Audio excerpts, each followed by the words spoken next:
तो संविधान से नफरत केवल इसलिए है क्योंकि संविधान लिखने वाला एक व्यक्ति ऐसा था जिस जाति से ये बेहद घृणा करते हैं, उसकी घृणा इनकी जड़ों तक बैठी हुई है। संविधान यदि किसी इनके जाति के बिरादरी के आदमी ने लिखा होता तो ये संविधान बहुत अच्छा होता, पूजनीय होता, और वो लिखने वाला अब तक किसी न किसी देवी देवता का अवतार बन चुका होता। नफरत संविधान से नहीं, नफरत लिखने वाले से है। नफरत संविधान से नहीं, उस लिखने वाले की उन बातों से है जिसमें उसने कह दिया कि राजा और रंक समान है और राजा वही बनेगा जिसको जमीन पर बैठा हुआ व्यक्ति वोट देगा। इस बात से नफरत है। रही बात संविधान बदलने की या संविधान नया लिखने की, नई संसद आ रही है, नया संविधान लिखेंगे, तो सबसे पहली बात ये देश के नागरिकों को समझा लेनी चाहिए, अपने दिमाग में अच्छे से बिठा लेनी चाहिए कि यदि आज आप थाने तक जाते हैं और आपकी एफआईआर लिखी जाती है, किसी भी जाति, धर्म, समुदाय या पंथ का व्यक्ति हो, तो ये संविधान आपको अधिकार देता है। अगर संविधान नहीं रहा तो आपको मारा भी जाएगा, पीटा भी जाएगा और आपको रोने भी नहीं दिया जाएगा। यदि आज अपनी बहन बेटी की आबरू इज्जत के लिए अगर आप खड़े हो जाते हैं सड़कों पर, तो ये संविधान की बदौलत है।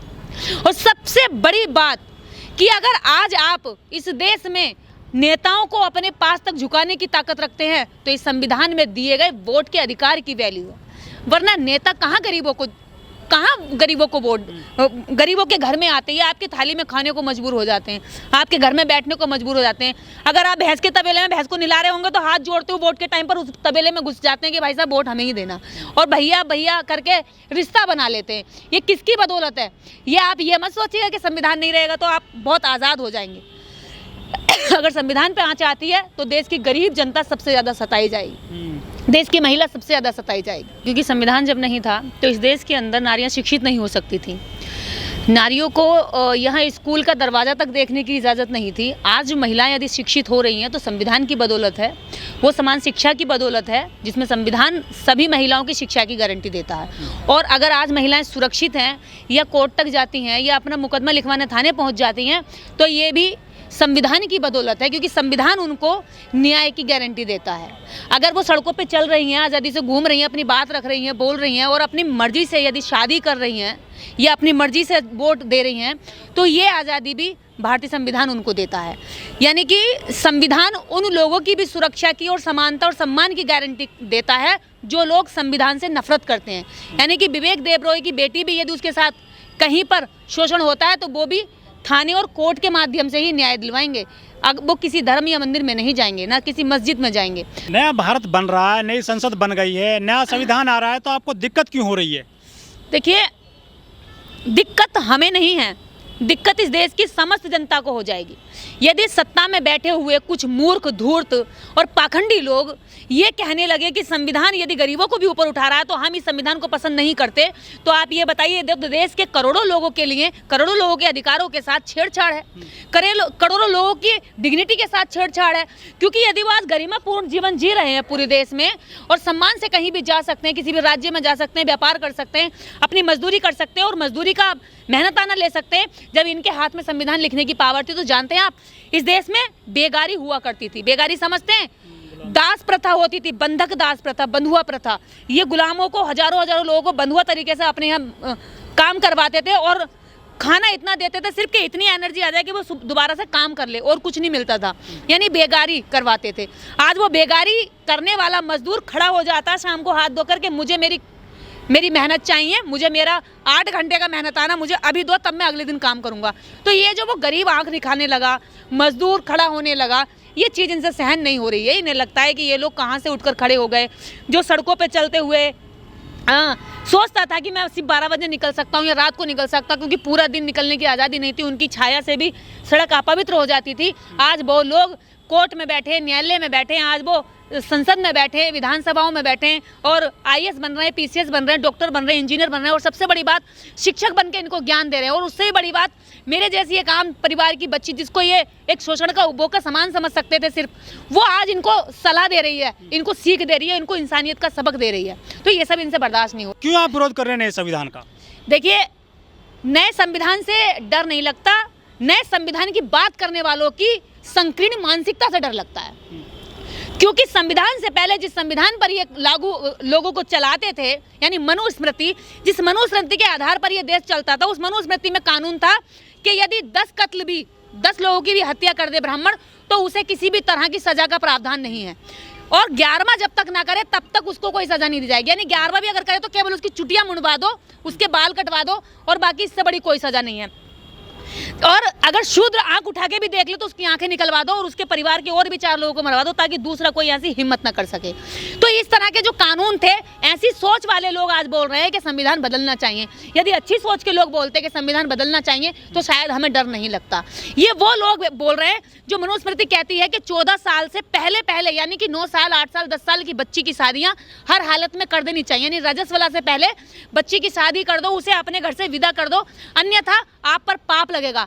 आज वो लड़कियां 18 वर्ष की उम्र से लेकर के 30 वर्ष 35 वर्ष की उम्र तक में अपनी मर्जी से शादी कर रही हैं, या शिक्षित हो रही हैं, पढ़ रही हैं। जिस उम्र में उनको शादियां और बच्चे हो जाते थे, उनकी हड्डियां उम्र से पहले ही गल जाती थी, आज वो बच्चियां अपनी उम्र को अपने तरीके से जी रही हैं। वो देश की 50% आबादी जो महिला है, तो वो महिला अगर आज शान से जी रही है, तो वो महिला को ये चाहते हैं कि दोबारा से वो वाला कानून लगे, इसलिए इनकी ऐसी सोच से डर लगता है। लेकिन नए संविधान का विरोध केवल दलित ही कर रहे हैं, मतलब SC ST ही कर रहे हैं, और तो कोई कर ही नहीं रहा, जबकि 140 करोड़ का देश है ये। और नहीं कर रहे तो उनको जानकारी नहीं है, उनको जानना चाहिए, उनको समझना चाहिए कि अगर वो भी सुरक्षित है तो केवल भारतीय संविधान की बदौलत है। मैंने कहा ना, भारतीय संविधान उनकी भी आज़ादी की गारंटी देता है, उनकी भी समानता और स्वतंत्रता की गारंटी देता है, गरिमा की गारंटी देता है, जो संविधान से नफरत करते हैं। तो ये बरगलाए हुए लोग हैं, ये दिग्भ्रमित लोग हैं, इनको अभी पता नहीं है कि इससे पहले क्या होता था। अभी इन्होंने इतिहास नहीं पढ़ा है कि इतिहास किस किस तरह से लोगों को रखा गया है।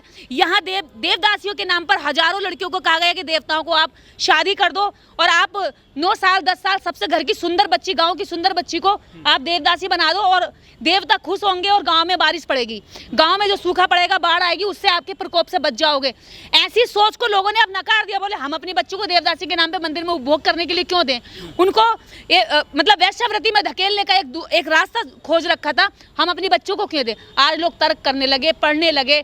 जो पढ़ते नहीं थे आज वो शिक्षित होकर के सवाल करने लगे। इनको ये मलाल है कि अरे जिनको पढ़ने का ही अधिकार नहीं था, वो पढ़ लिख करके आज बातें करते हैं, वो पढ़ लिख करके आज हमें पढ़ाने लगे हैं। अरे जिन लोगों को कभी शासन प्रशासन में हमने बैठने नहीं दिया, हम ही बैठकर कलम चलाते थे, आज वो बैठ करके कानून में हमारे खिलाफ या हमारे पक्ष में या न्याय की बात में वो न्याय देते हैं या निर्णय देते हैं। तो उन्हें बर्दाश्त नहीं है। लेकिन भारत नहीं, पूरी दुनिया के अंदर ये वाली सोच कलंक है। अब दुनिया में देखिए, आप आज सोचेंगे कि आप वो चलाते रहेंगे कि जब लोग शिक्षित नहीं थे, या विज्ञान इतना तरक्की नहीं कर चुका था, या लोग इतनी प्रोग्रेस नहीं कर रहे थे, तब आप इसको ढो सकते थे या जबरदस्ती थोप सकते थे। पर अब ऐसा नहीं चलेगा। लोग बहुत आगे निकल चुके हैं। संविधान और समानता का जो स्वाद है, जो एक सुख है, वो भोग चुके हैं लोग। और समानता का सुख ही सबसे अच्छा सुख है। बुद्ध ने 2500 वर्ष पहले ही कह दिया था कि कोई कहता है कि मैं जन्म से ऊंचा हूं, तो जन्म से ऊंचा होने का किसी का कोई भी आज तक प्रमाण नहीं, क्योंकि जन्म सबकी एक जैसी प्रक्रिया होती है। तो कोई ऊंचा नहीं है, कोई नीचा नहीं है, सब समान है। और यही बात भारतीय संविधान कहता है। भारतीय संविधान के जरिए जो सदन में पहुंचे हैं 131 दलित सांसद, इसके अलावा जो 1100 विधायक हैं देश की अलग अलग विधानसभा में, विधान परिषद में, वो बाबा साहब के संविधान को बचाने के लिए बिल्कुल भी आगे क्यों नहीं आ रहे हैं? ये पता है क्या, उनको लगता है कि अगर हम नहीं आए तो हमारा टिकट कट जाएगा। उनके मन में ये डर है। और जनता उनसे काम करवाना, या उनके जो जिस काम को करने के लिए वो गए, जो उनकी ड्यूटी बनती है, उस ड्यूटी के बारे में जनता जागरूक नहीं है कि उनकी ड्यूटी बनती है कि उनके खिलाफ अगर कानून बन रहे हैं, उनके खिलाफ बयान दिए जा रहे हैं, तो उनको रोके। और इसीलिए यहाँ से वोट देकर के उनको वहाँ बिठाया जाता है। 131 जितने इस समय सांसद बैठे हुए हैं, ये जनता की तरफ से बिल्कुल मोह भंग हो चुका है। इनका मोह सिर्फ कुर्सी तक रह गया, बेटे तक रह गया, बीबी तक रह गया। 131 में से लगभग 40% ने तो शादियां ही अपनी इस रिजर्व सीट से अलग बाहर के लोगों से कर रखी हैं, बच्चे भी वहीं से कर रखे हैं। तो ऐसे लोग क्या समाज का दर्द रखेंगे जिन्होंने समाज में शादियां तक नहीं की?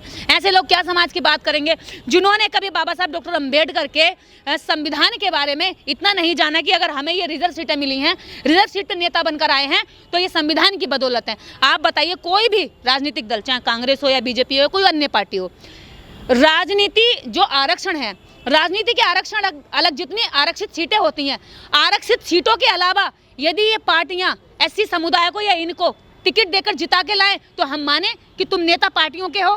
तुम नेता पार्टियों के नहीं हो, तुम नेता आरक्षण के हो, तुम नेता जनता के हो। इसीलिए 131 अलग से गिने जाते हो।